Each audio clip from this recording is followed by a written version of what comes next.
Welcome to Baseball Legends' new YouTube channel, which the point of this is on Facebook every day, the Baseball Legends page shares something that happened that day in baseball history. And what I like about it is the fact that it's not just, oh, so-and-so hit a home run 50 years ago on this day. A lot of it is very deep, interesting information that really deserves conversation. So we'll see that in the comments, and I just wanted to basically expand off of some of the things I see on this page because I find the topics very interesting. So every day they post at like 6 in the morning what happened in baseball that day, and then they leave it with a question. So I'm going to go through it every day, and then I'm going to see what people commented and throw my 2 cents in, which I hope adds some value to your baseball history information. So today, which is the first one I'm doing, is about basically how the media and players' relationship sometimes can portray the player in a good way maybe, but a lot of times it could really have a negative effect on how the player's viewed. So what he writes here, the author: professional athletes create some of the biggest stories in the media, and sometimes the reporters and players have strained relationships or relations. In some cases, a player can be turned into a hero or a villain based on how the reporters and the media decide to portray them. And on this date in baseball history, some of the biggest villains, according to the media, had significant moments. So these are very interesting facts. So the first one, I'm not going to read everything, I'll just paraphrase a little bit. But Ted Williams, 1950, today, he had a big incident with the fans of Boston. He missed a fly ball in right field. The fans started booing. He didn't appreciate that very much, and he then gave them the finger. He was spitting, and it was a real kind of hairy moment. Now, what I want to do here is, which I found interesting after reading through all this stuff, is talk about maybe some deeper thoughts on it. So the next thing is about Pete Rose and his gambling and how basically the MLB banished him. But today is the day that Pete Rose actually stole second, third, and home, which was the first National League player since 1928 to steal all the bases. So that is obviously insane when you think about it. You never see anybody even trying to steal home nowadays. But the next thing is Albert Belle. Albert Belle is always a topic of conversation for me because, again, if you look at his playing career, just numbers and forget about the person he was, I don't see how he's not in the Hall of Fame. He had some of the most historic seasons you'll ever see. But the media, almost everybody in his life had a problem with him. One of the things, obviously, that led to that was he had alcohol problems. So on this day, Bell picked up a foul ball and hurled it at a man's chest from 15 feet away, which then led him to being fined and suspended for a week for those actions. He had a lot of situations like that. And then another one here is about Manny Ramirez, who basically, again, Manny being Manny became a big thing. And really the way he was portrayed early was a lovable, likable guy. And then all of a sudden he got caught with the PEDs and things changed. So on this day, he failed one of the drug tests that basically started his demise from the game. And then lastly, they have here is Rafael Palmeiro, which, again, you could have picked 20 different guys for this, but on this date in 2003, Palmeiro hit his 500th home run of his career, which basically, if you know the story, is almost not recognizable anymore because of his fact that he was caught using PEDs. So like a lot of those guys, McGwire, Sosa, A-Rod, it's just not viewed in a good light. So that's the post, and then they ask, who's your favorite player that the media and other fans tend to strongly dislike? So this is where things get interesting in the comments because people obviously open up, different ideas on these things. So I want to start down here at the bottom. So the first one, Roger Maris. So if you're not familiar with Roger Maris, he initially broke the home run record set by Babe Ruth. He played for the New York Yankees. He was not very well liked in New York by the New York fans. And you say, well, he was a great player. He was breaking the record. Why would a fan not like him? Number one, he came from Minnesota. When he initially came over to the Yankees, they had to tell him how to dress. They were embarrassed by the way he dressed. He was what you'd consider a good old boy. He wasn't New York City. He wasn't Hollywood. He wasn't Mickey Mantle. He wasn't Babe Ruth. He didn't have that personality. He wasn't Joe DiMaggio. He was just a humble, low-key guy who happened to have a season where everyone in the world who enjoyed baseball was watching.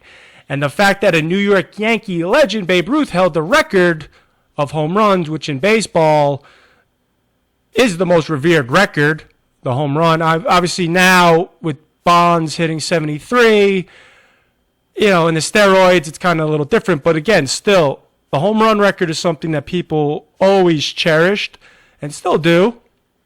But they didn't want this guy that the fans can relate to breaking the record.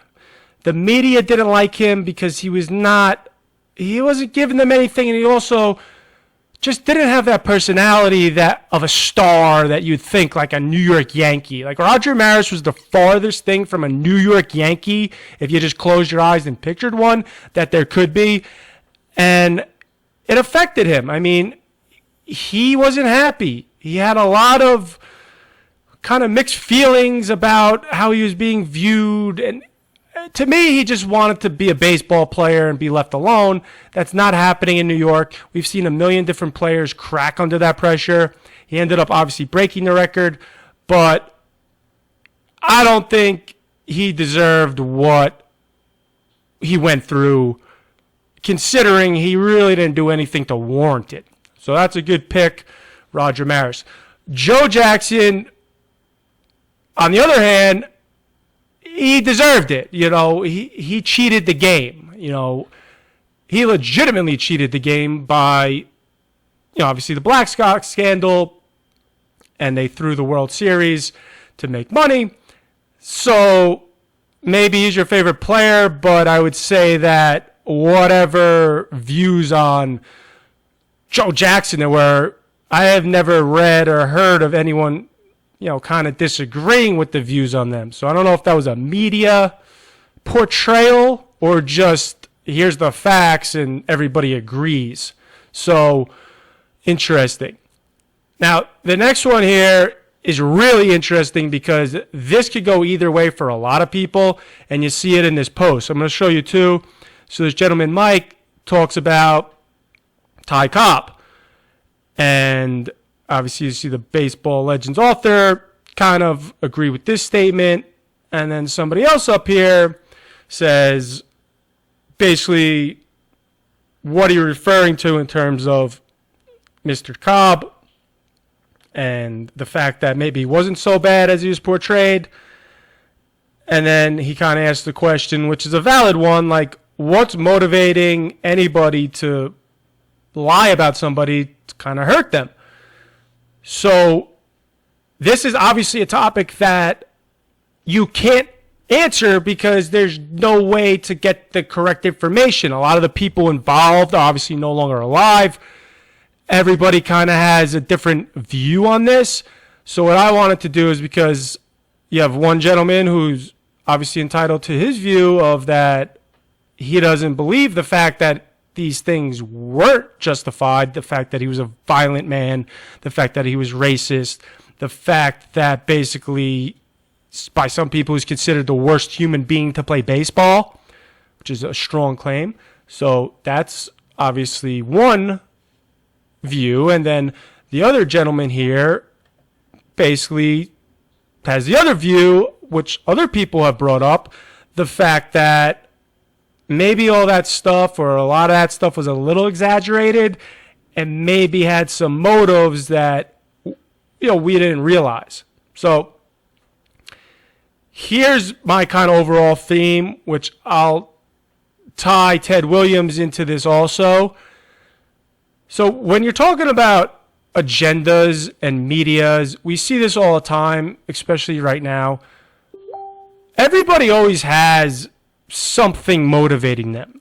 So if somebody's a bad person, legitimately, and they do bad things, I think we tend to look at what they did a lot more than why they did it and what caused it.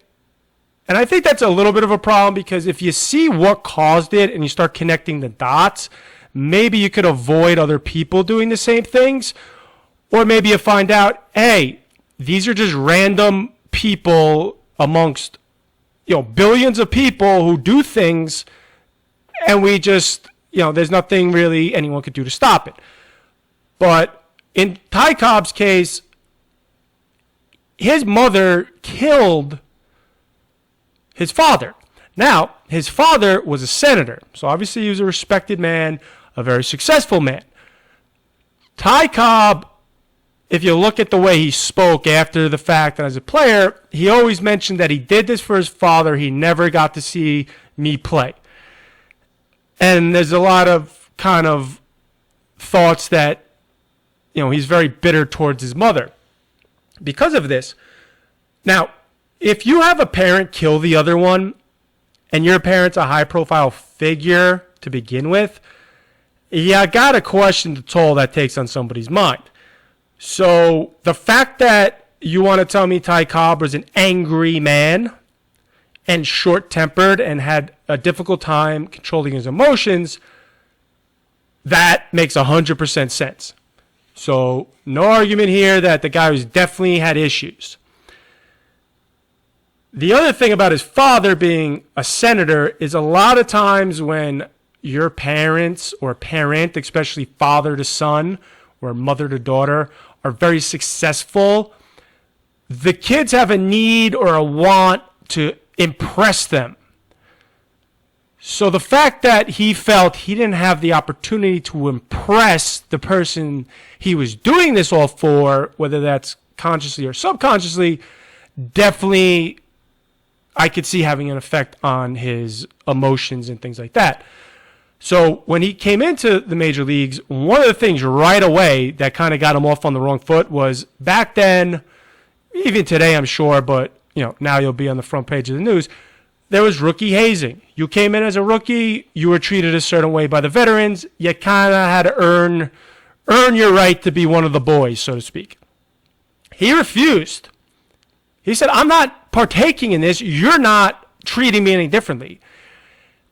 That is part of what made him a great baseball player and a great athlete, is that I am as good as you or better. You're not better than me. That confidence, you're not treating me any differently. Because a lot of people in life would allow that to happen. They take it. He never took it from day one. And throughout time, obviously, that is something that really didn't make his teammates like him very much. So he didn't have the support of the clubhouse because of that. And then Al Stump, the reporter, which I think they mention, the author mentions basically about the biography. So he followed him around. I think it was, I don't know what year it was, but he followed him around one year and basically wrote a biography on him and then put the biography out. And apparently the initial biography, I think it was 1961, the initial biography came out. It was really sympathetic and really showed Cobb in a pretty decent light. Then all of a sudden, 30 years after that, so some point in the 90s, I think maybe 94, Stump puts out another kind of story on Cobb, which then was turned into the movie about his life, and it was really negative. And this was after Cobb died. So things changed somewhere in there. Now, one of the things Stump said that you got to look at is he said Cobb was extremely difficult to work with. And again, like I mentioned, he's on his own terms. He's just one of those type of people. So he might have made this guy's life a lot harder than it had to be that initial season, and he was resentful towards that. The other thing that has been confirmed by everybody is Ty Cobb was a very cheap man. He did not feel that he owed you anything. His teammates didn't like this, who were obviously lesser players making a lot less money, especially back then when players were making peanuts and a lot of them had to work. That is something that I think about, like, hey, maybe this guy Stump felt, you kind of owe me something here. I made you look good. You have your demons. You have your anger issues, which, again, like I said earlier, that makes 100% sense, and I don't think anyone's denying that. And I deserve something from that. And then when it never happened and then he died, maybe he said, okay, well, I'm going to cash in now. That's one thing that I could think of. Do I know if that's the case? No, but that's my first thought. So one of the big stories that has been discredited by a lot of people because his stuff has been peer-reviewed by other, I guess biographers and people in the baseball kind of history business.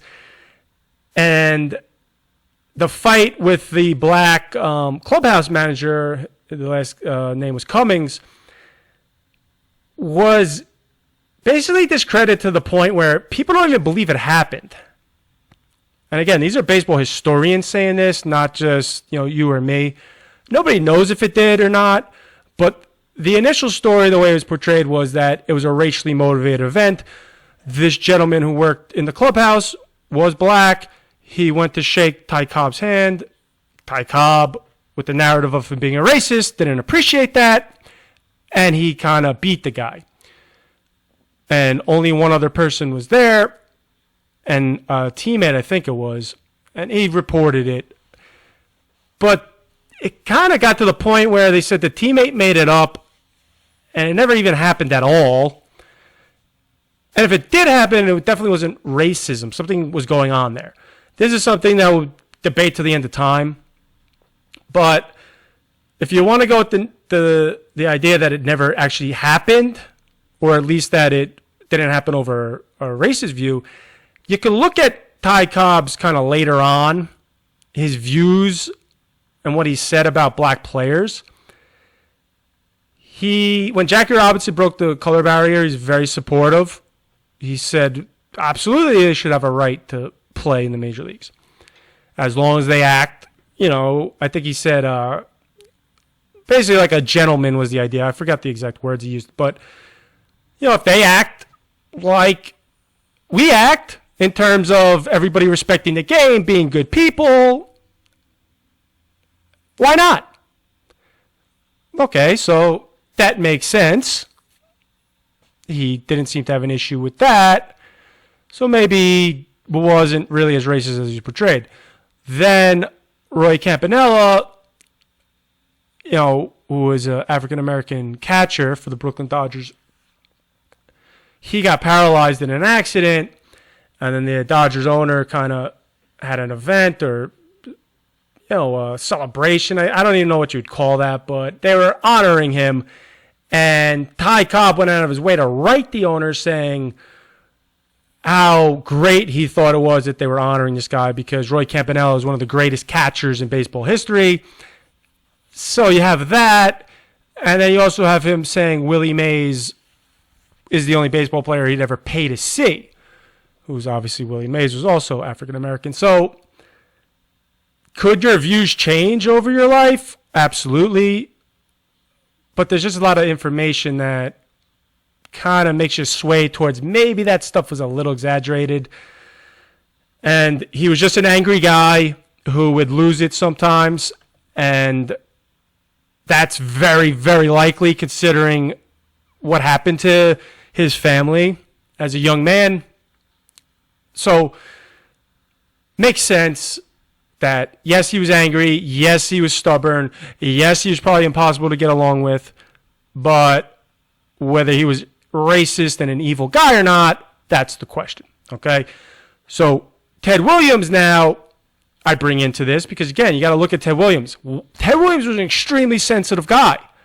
He took everything personal. And again, to be a great athlete, if anyone's watching The Last Dance right now with Michael Jordan, you see, these guys hear everything, they don't forget, and they just want to prove you wrong. And it's part of being a great athlete is you need that drive. It's a weird thing because, again, the average person they might hear somebody say something about it. It's not affecting them into action.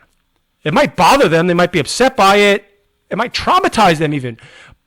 But there's a different mindset of a person who hears something negative and then can flip it around into action. Okay? And that's something that great athletes have the ability to do. Ted Williams was like that.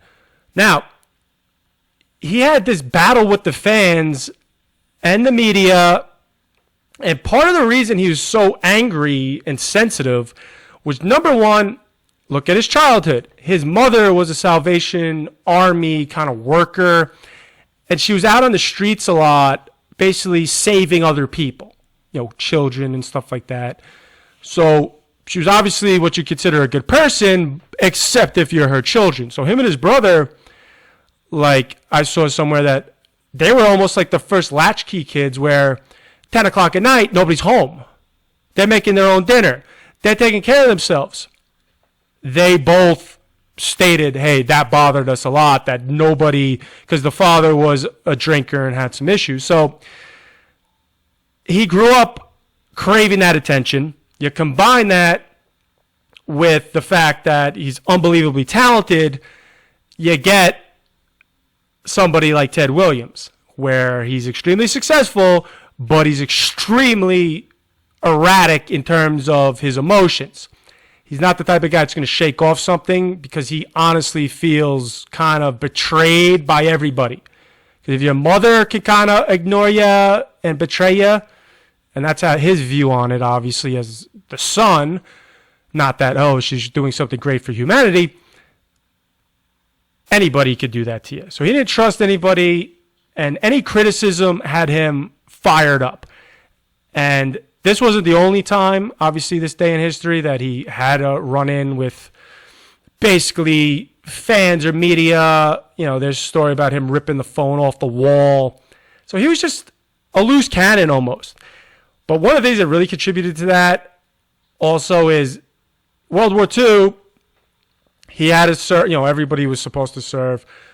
But he got deferment because back then, if you were the main provider for somebody, you would be put on the list of basically, we'll call you if we need you later, instead of you're going. So originally, obviously, he's a baseball player. He makes a good living. That played into it, I'm sure, too. But he got put on one list because he was the sole provider for his mother, and he really wasn't going to go. People gave him a lot of grief over that. A lot. So he ended up going, kind of almost think out of spite, and became, a pilot, and apparently he was an amazing pilot. But he did that as almost, I'm going to show you, don't talk about me, instead of, something that he really wanted to do. Granted, he definitely did have a patriotic, mindset, and that was part of it, but it's almost like he felt cornered. And when you corner somebody who's a little bit of a loose cannon, what happens is, an abrasive decision, which was now, I'm going. I don't care what you say, I'm going, and that's what happened. So he served.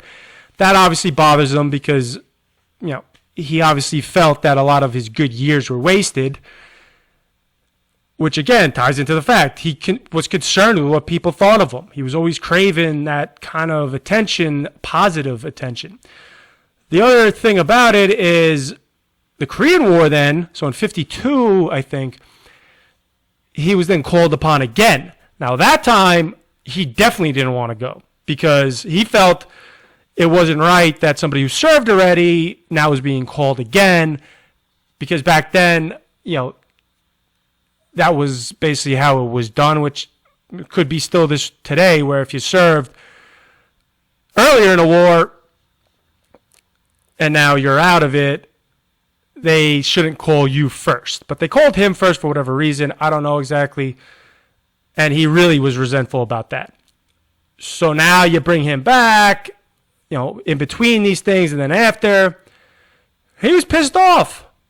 and he felt underappreciated. So that's what kind of led to that. And basically Albert Belle, substance abuse for him. He had alcohol problems. He has a million examples of him going crazy up until basically even 2016 he had an incident. So there's Albert. One of the best players ever. He'll never get in the Hall of Fame because he was a really nasty person. My always question to that is he went to rehab in 1990. I don't know if he went to rehab at other points or if he actually committed to staying sober or not, but it's a shame that a lot of his issues may be contributed to substance abuse and not who he is as an actual person. Because if you look at Albert Belle, when I say Albert Belle, some people say, horrible dude. Almost like a thug. Like somebody, he'll kill you. But when you look at his life growing up, his parents, one was a math teacher and the other was, I think, like, in the educational, but like a coach or something. So he grew up relatively normal. Maybe his father was a little overbearing being a coach. That's possible. But from there, he was an honor roll student. And obviously a tremendous athlete and very well liked. So he went to LSU on a scholarship. Like, I don't know where it went wrong for him, whether it was just maybe some type of mental illness that he has and then combine that with drinking and he just lost it. But he seemed to be on a pretty good track and then it just kind of went off the rails, which is really the most interesting kind of stories of what could have been. Because again, talent-wise, you can't find a better baseball player on the field, or I should say in the batter's box, than Albert Belle. Now, he also had corked bats. He also got the steroids thing. So there's something going on there where he was just reckless. And I feel he was reckless for no reason. Like, he didn't need that stuff. So maybe it was, again, his demons catching up to him. But he's one of those polarizing guys, in my opinion, in baseball, because he really should be in the Hall of Fame. But like Pete Rose, like a bunch of other people, if you're not a good person or they deem you not a good person, you're not getting it. Like, somebody explained to me how Mike Piazza took, I think it was 4 tries to get into the Hall of Fame. Obviously, they suspected him of doing steroids, and that's why. Otherwise, that makes no sense. So I have a problem with the Hall of Fame, but it's a problem that I don't know how you fix it besides getting rid of the people voting and having different standards, but it is a lot about who people like.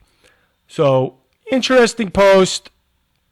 My favorite guy, who the media hated, was Barry Bonds. Reason being, I just think Bonds, whether he did steroids or not, it wouldn't have made much of a difference in terms of how great of a player he was. Obviously, he wouldn't have hit 73 home runs, but look at his numbers. They were so absurd in the steroid era compared to steroid guys that I just don't understand how he's not in the Hall of Fame. Cheating or not cheating, look at his early years before he was doing steroids. On record, they were saying. That was amazing. The guy was just pound for pound, no matter what poundage that is, was the best player in the sport for so long. And then to walk 232 times in a season. I don't care what substance you're using. Give every person on earth the same substance he was using, and they would not be able to do what he did. So 232-time walk, forget about the home runs and stuff. That is absurd. Babe Ruth, who was hitting more home runs in the league, you know what his high walk total was, which is actually second most of all time? 170 walks. So if you have a stat where the all-time lead, Babe Ruth is second, and you have 62 more of a counting stat like that than Babe Ruth, I don't know.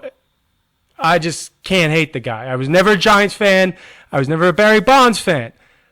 I just appreciated his talent, and I think the steroid thing is not really something I'm going to just denounce him for. Just like Roger Clemens, I'm not going to ignore him because in 1986, he was the Rocket. So it obviously helps, steroids, performance-enhancing drugs. To what degree, there's no scientific data of doing steroids is going to help you or hurt you. You know, maybe having all the extra muscles slows you down. You're not as flexible. Who knows? Nobody's actually studied it. They just assume, hey, you're stronger, you know, conceivably faster. You know, you're good. In my opinion, amphetamines were much bigger helps to baseball players, which, you know, Hank Aaron said, I used amphetamines. Then steroids are, but also steroids were around in the 70s, if anyone's ever seen Pumping Iron with Arnold Schwarzenegger. So we don't know what was going on for a long time. So if I had to pick, Barry Bonds would be my guy, because I think he was the best baseball player ever, and I don't think we'll ever see anybody like him again, steroids or not. And I hope we do, but I just don't think that's possible. He's one of a kind. So that's our first review of the Post. Again, great stuff here every day. So I'll fill in basically what they talk about, go over the comments. So follow this channel for my commentary. Follow their channel for this information. I'm going to do my best to add to it information. Hopefully I did that here. Subscribe, like, and if you have a question or something, comment on Facebook, comment on the video. Obviously, I will answer anything you ask with my opinion, which I try to base off of a lot of facts. So enjoy your night. See you tomorrow.